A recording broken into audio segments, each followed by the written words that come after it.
What do ghosts like on their ice cream sundaes? Whip, scream! Stick around to learn how to draw a cute ghost.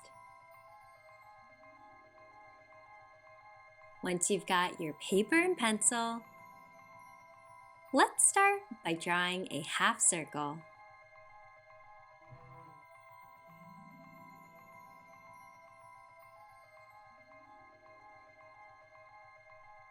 Next, draw the arms.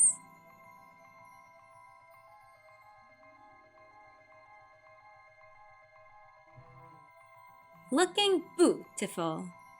Let's go ahead and draw two curved lines.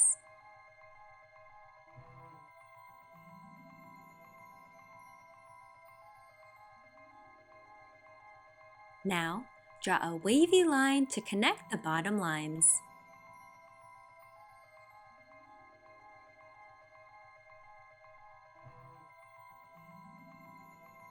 Last but not least, let's finish our cute ghost by adding eyes and a mouth.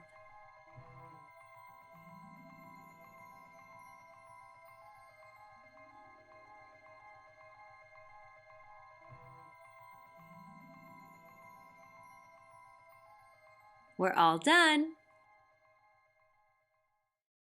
Thanks for joining us and happy Halloween! For more directed drawings, head to twinkl.com.